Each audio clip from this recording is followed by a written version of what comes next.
Hey, how's it going? So it's my second day in Krakow, or Krakow, as I should really be saying, Krakow. We don't say it with the OW, it's Krakow.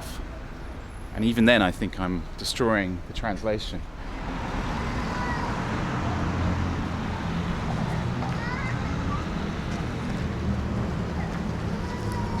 So this innocuous wall that looks like massive gravestones is one of the last remaining areas of the city where you can see the old wall to the ghetto, the Jewish ghetto, where people were basically imprisoned. This street divides the ghetto just about in half. Right side, Ghetto A. Civil employees, industrial workers and so on. And they were imprisoned between 1941 and 1943. And the reason they look like gravestones is it's almost like a detail, a very clever detail to sort of say, this is what's coming for you guys. And it was rubbing it in their face. Left side, Ghetto B. Surplus labor. The elderly and infirm mostly. It must have been terrifying to sort of know that you were on the wrong side of this wall. And the wall was shaped like this. And in a way, there was no way to get out. I woke up from a dream this morning. I was broke and sharing a room with 12 people I didn't know. Only to discover I was broke and sharing a room with 12 people I didn't know. So this is like one of the last remaining sections of the old Jewish ghetto. It's in the southeast of the city, very close to Schindler's Museum, which I'm going to go to.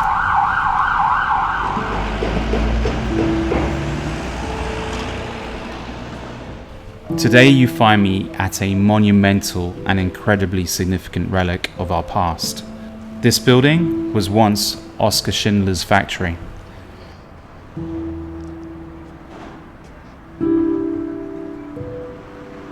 Oskar Schindler's factory now is a museum.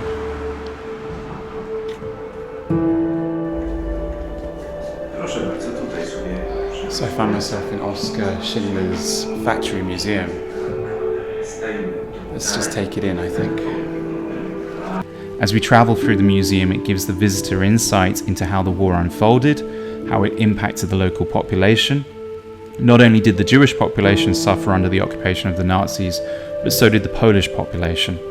The museum doesn't shy away from informing the visitor of the countless atrocities committed by the Germans in World War II upon the residents of Krakow.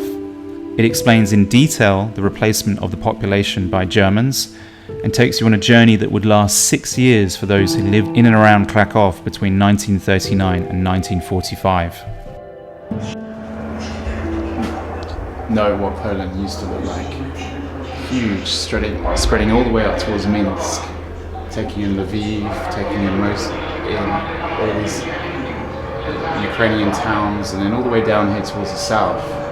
Obviously it's no longer like that.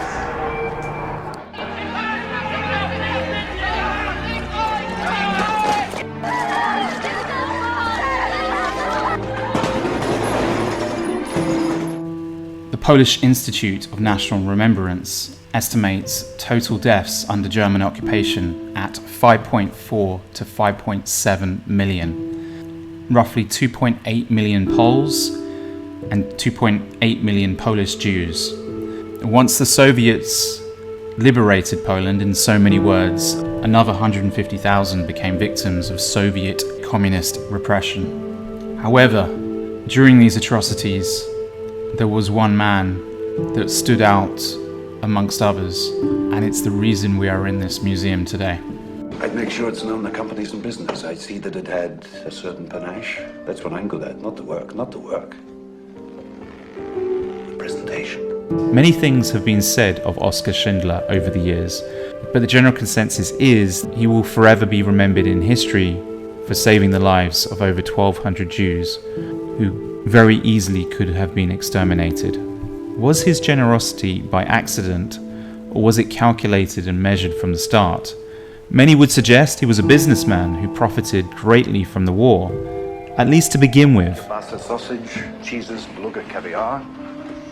And of course, who could live without German cigarettes? Get as many as you can find. but despite being a member of the Nazi Party, he came to love the Jewish people who worked in his factory and realized his money and time would be better spent on having these people than building his fortune. So much so that by the end of the war, Oskar Schindler had exhausted all his money so that he could save one more soul from the evils of that day. I could have gotten more. Oskar, there are 1,100 people who are alive because of you. Look at them.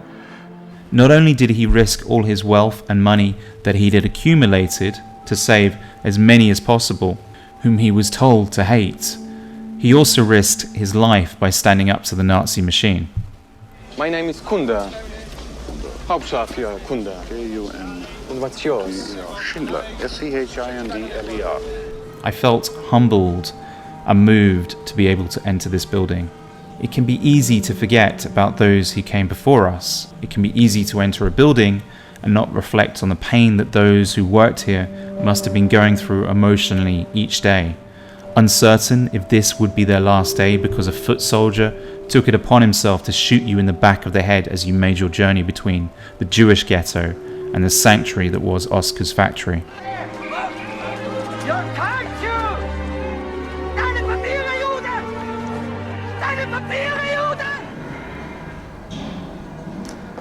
These are some of the names of the Polish victims who were effectively executed by the Nazis around about sort of 1940, 1941. The Nazis began publishing lists in 1941 as a sort of deterrent to the Polish population. This is what happened to these men and women, and if you don't behave, it's going to happen to you. So Stanislav Weisbecki from Krakow, he suffered the fate. He was number 34, and he suffered the fate for some reason. Obviously no reason. It happened to many, many, many more after that.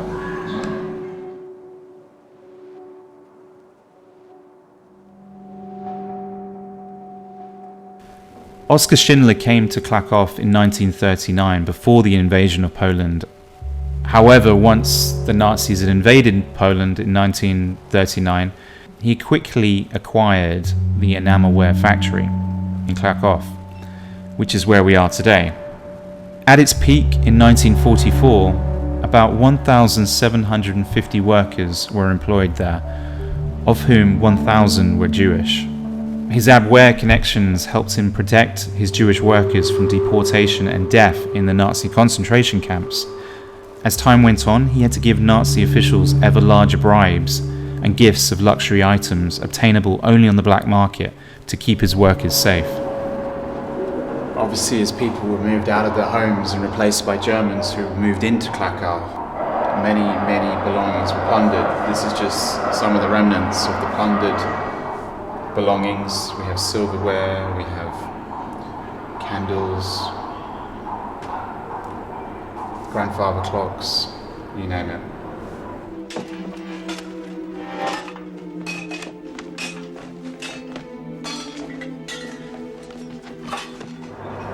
It's interesting how all of this material talks about all the coercive measures that the Germans undertook to basically get the Poles to work for them in Germany.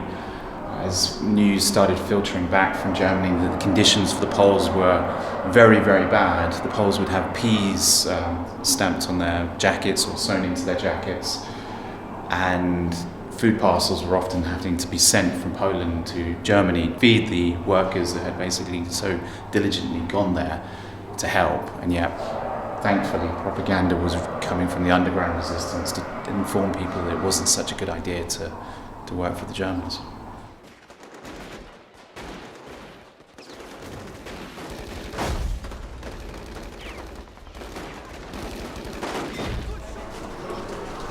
Here we see them actually building the walls that were shaped like gravestones that we saw earlier.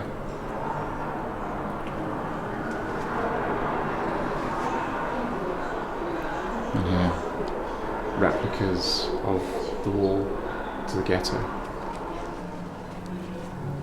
Here we see what the ghetto in Krakow looked like. Originally, 3,000 people lived in this area. Then, once everyone was forced, all of them Jews, into the ghetto with these tombstone walls surrounding the area. 17,000 people eventually lived there between 1941 and 1943 before effectively being taken away. How on earth could it possibly be worse? Dzień dobry. Dzień dobry. Dzień dobry. Dzień dobry. Conjures up images really of what's going on now, obviously not in the same fashion, and of course I'm not comparing the two in the same way, but photo IDs and ID checks. The walls I can deal with. It's the restrictions to my life I'm tired of. Those walls keep them out. That's all I care about. What it's sort of trying to show is the overcrowded conditions of the ghetto. Obviously grandma sort of going about her business, contemplating her life. The child playing in the corner. Another grandma possibly using a sewing machine, or even maybe mother. Father putting things up in closets, and very crowded conditions where families were living upon each other. I mean, imagine 3,000 population normal, it moves up to 17,000.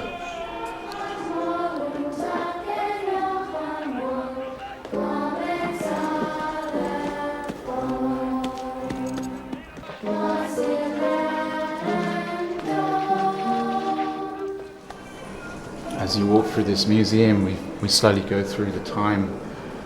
Now we're in 1943 and we continue.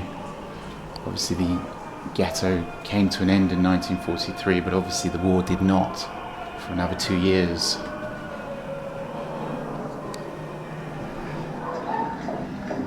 So in 1943 people were rounded up and mostly were executed, shot, put onto carts, then put into mass graves.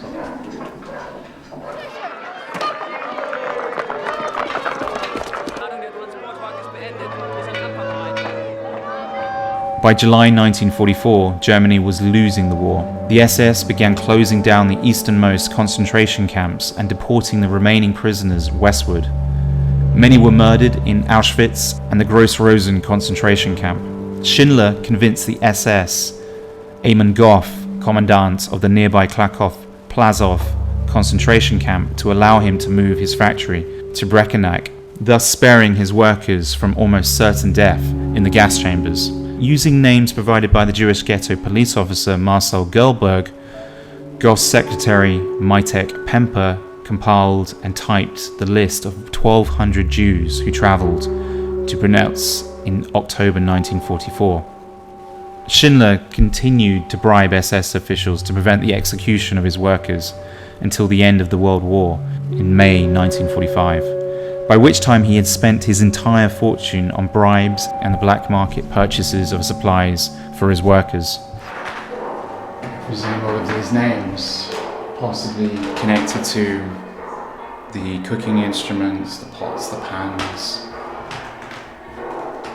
Let's remember Allah Kupferberg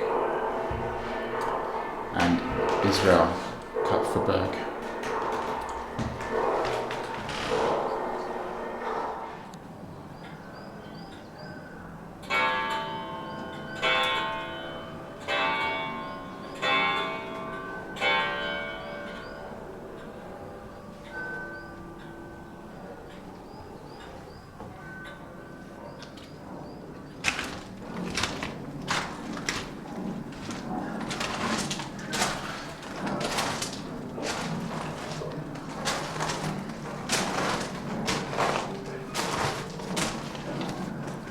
This is what a labour camp would have looked like. Some of the images here are real. It would have been hell on earth, especially in the winter months. Trying to survive here. Good luck.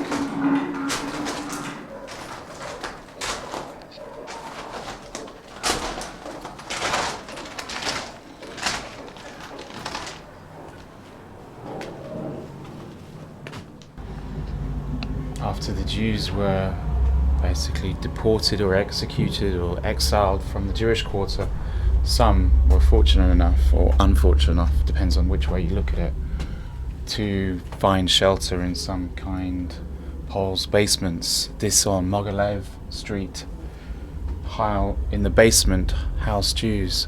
And apparently one of the things that kept them alive in a way was the fact that they had access to a radio. Now if you were found to have access to a radio by the Nazis, likely you were going to get executed. But the reality is if you're going to find Jews in the basement, you're going to get executed anyway, so they may as well have had a radio. The radio gave them broadcasts from Radio London, BBC in London. Every day at 6 p.m.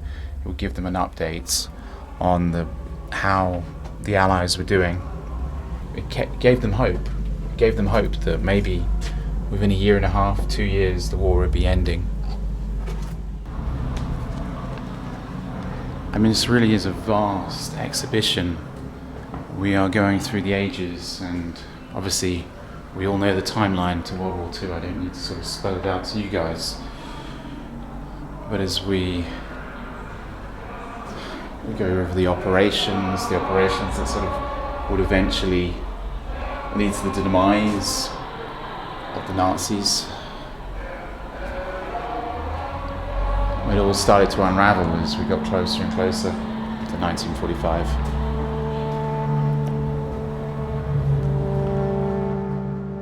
After the war, Schindler moved to West Germany, where he was supported by assistance payments from Jewish relief organizations. After receiving a partial reimbursement for his wartime expenses, he moved with his wife Emily to Argentina, where they took up farming.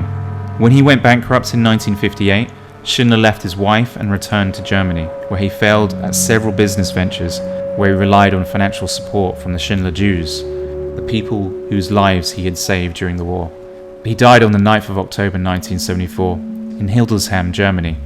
However, he was buried in Jerusalem on Mount Zion, the only former member of the Nazi Party to be honored in this way. He and his wife were named the righteous among the nations by the Israeli government in 1993, which coincided with the highly acclaimed Steven Spielberg film Schindler's List. And if you haven't seen Schindler's List, rent it, watch it on Netflix or Amazon. It's one that really tells the story very well. If you like this content, do give it a thumbs up and do click that subscribe button, because there's plenty more content like this. And until next time, keep progressing. I'll see you in the next video.